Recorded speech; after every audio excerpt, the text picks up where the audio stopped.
Welcome back, guys.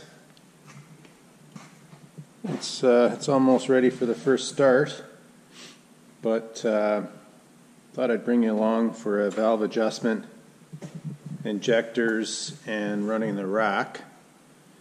See how long the video takes, but I might break it up into 3 different videos. See how long it takes and go from there. In order to set the valves in the injectors, you'll need a 1/2 inch and 5/16 wrench. The firing order in this engine is 1, 3, 4, 2, and I've got it set at top dead center, cylinder number 1. And how you know that is by the injector being fully compressed. So I'll move this crank for you and you'll see what I'm talking about. See the injector moving down? There we go. So that's with the injector fully depressed. Set the valves and I've set the injectors, but I'm just going to loosen this off for you and show you the procedure to set the valves and stuff. So you loosen the lock nut like that, and this is the adjustment shaft or the push rod, and the feeler gauge 26 thou. So that's a little bit too loose, but that's okay. As soon as you go to snug up that lock nut, it's going to tighten that clearance up a little bit. So it's kind of like a trial and error to get started here, but just practice and you'll be fine. So as soon as you torque that nut up, that pushes down and it changes the distance on the shaft slightly. And that's enough to change the adjustment on here. So, and you want that just nice and snug like that. And at the end, when you're finished, the manual says to run a 25 thou feeler gauge and a 27 thou feeler gauge through it. A 27 thou should not fit, but a 25 will. So yeah, that's nice. Now, when you're finished, make sure you got your clearances. So that's the valves, and you've got to do, there's 2 adjustments per cylinder to do the bridges. Pretty simple, just practice. For you guys that have done this before, you know what I mean. It just takes a little practice. And here's that snap-on set I was telling you about. Both Blue Point and Snap-on made kits for these engines. I don't know where you find these anymore. I bought this about 11 or 12 years ago. And there it is there. And in all honesty though, I prefer just using 5/16 and a 1/2 inch wrench. So now we're going to set the injectors. And I'm just going backwards on this one.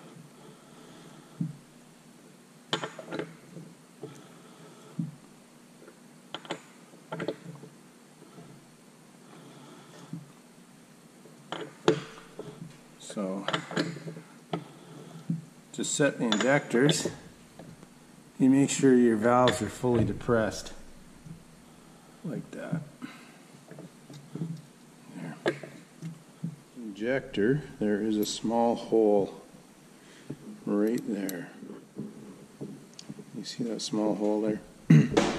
This tool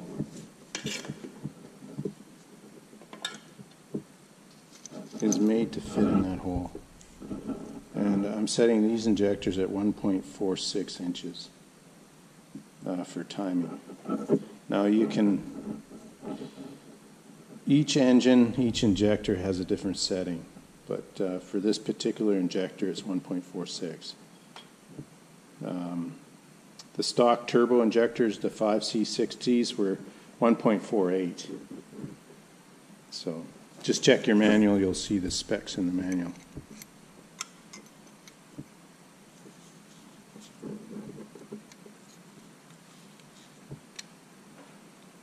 Okay, now, so this one is slightly out of adjustment. And I'll also show you, if you don't have that tool, you can use a pair of calipers.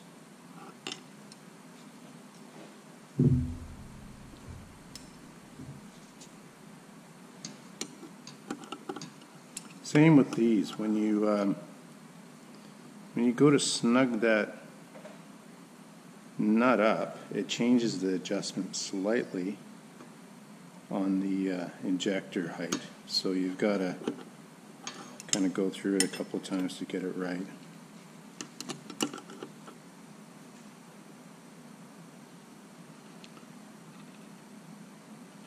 You'll see. So you want to just bring that tool, keep it vertical, just so it touches the face of that injector. Just should scratch it.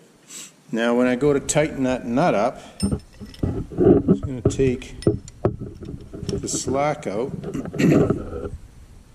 and it might be slightly out of adjustment here. Let's check. Okay, that's just about perfect. So again, a little trial and error to get them just about right. So now I'll lock that nut up, and don't tighten it too much, but just enough. And if you really want, you can go to the manual and check and torque them as per the manual. So that's a quick run through of doing the valves and the injectors. And just to talk about, if you don't have this tool, snap on again. If you're keen and you got a lathe, you can make them, and then run it down here.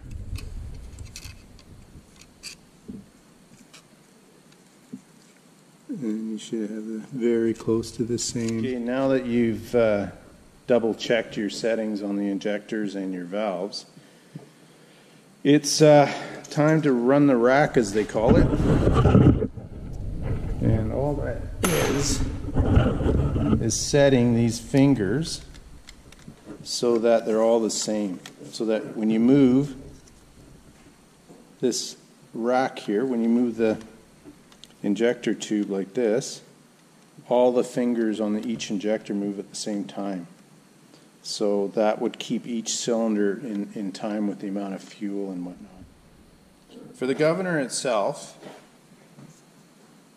this is your high-speed spring for your full RPM, governed RPM. And you just add or take away shims. If you add shims, it increases the RPM. And if you take shims away, it decreases the RPM. And so that's your high-speed spring. And then this is your low-speed spring. Now I've got mine set up a little tighter than the manual says, and that's only to get my throttle response that I need for my automatic transmission, the 5R110. So if I set it as per the manual, there's a little bit too much low RPM spring activity, and I don't get much throttle movement. So that's why I've deviated from the manual slightly. Alright, so setting the rack, you want to make sure your rack is free. Okay, you want to make sure all this stuff moves freely. You want to make sure your fuel modulator is disconnected. You want to make sure all these shafts and rods are tight as you can get them. They like to wear in this area and on here. This shaft here, you can see the bearing in there. You want to make sure that's tight. Any play in any of this stuff changes the response of your governor. So the tighter all this stuff is, the better response you get out of your governor. So start with good injectors. That's crucial to make sure all your injectors are good. So I know that because I've run this engine with these injectors in it and they're all nice. And you start with this rear arm. Okay? And you want to make sure it is going to full throttle, full fuel. Also, make sure your spring here is free. On this rack, this was seized. So that is not good either. That'll bend this rod here if that is seized like that. So free all this stuff up, make sure it's all nice. All these fingers are nice. This is a spring rack. So if you have a stuck injector here, you see that's stuck at full throttle. The other three will operate normally. So your engine's going to rev up, but it's not going to run away. The old style injectors have the old racks have the two screws here, and they don't have that spring. So if one injector seizes in the full throttle position, or they're all open, wide open. So I'll put the cover back on throttle. Alright, so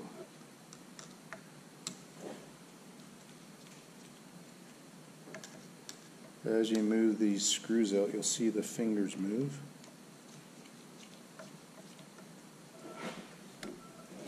And you want to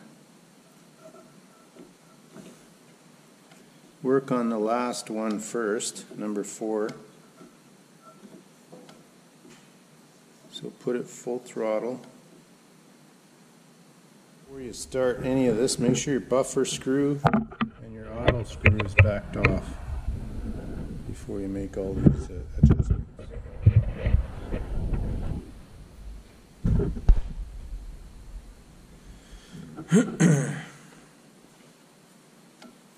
So we run that up. I've got that finger tightened up, and I know there's just enough pressure because it's running up against this spring slightly. So I'm going to back that off ever so slightly. And push down on the ear when you're done. If it rolls back up again,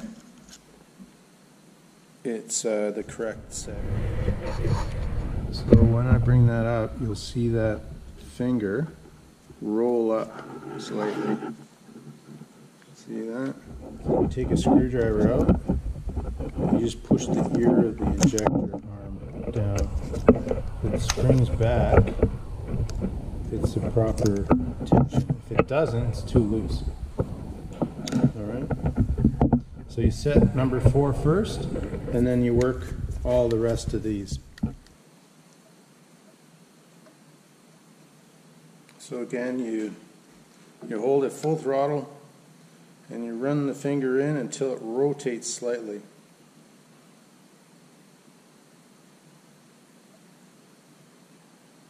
And then you tighten it down.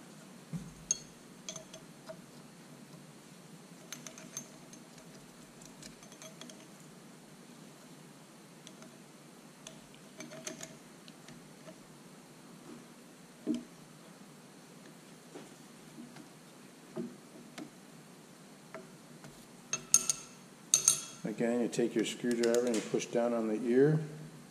If it rotates back up, it's tight enough. And you do that for all 4. You can feel it in your hand, and you can see the arm slowly rotate up.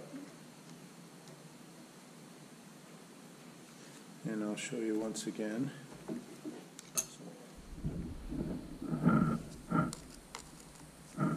Okay. You see the finger moving back and forth. So you see it's hanging down slightly to the right. As you tighten that screw up, see it rotate up. Not much force is required, just very little, just gentle. As soon as you feel that, if you tighten it up, you'll see the other fingers move. See that? You don't want that. So you want it just snug enough so the other ones don't move. And then when you press down on that ear, it springs back.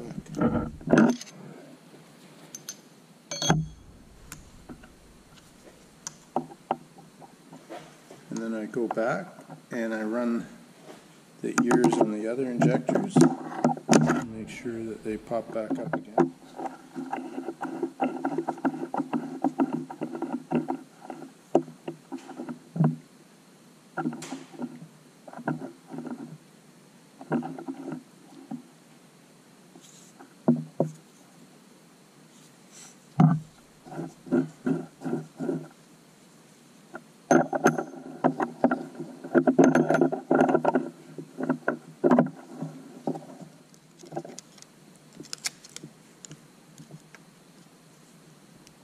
There, see it roll up. There, it's perfect. There, now I'm going to tighten that down. And that is it for the rack.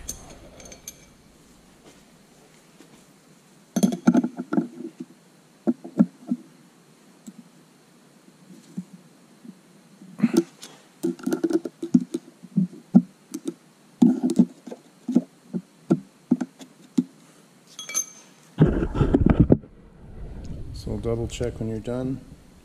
Fingers roll back.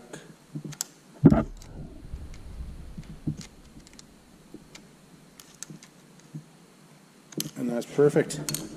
So each injector is getting the same advance in fuel as you open the throttle. So the engine develops power evenly throughout the 4 cylinders. The fuel modulator, all that does is it prevents the rack from going full fuel before you have boost. So boost coincides with the rack movement, and then you get a smoke-free acceleration on the engine. Well, thanks for watching, guys. I hope you enjoyed that. And the next step in this operation is to hook up the water pump belts, put some coolant in it and a radiator, and go start it up.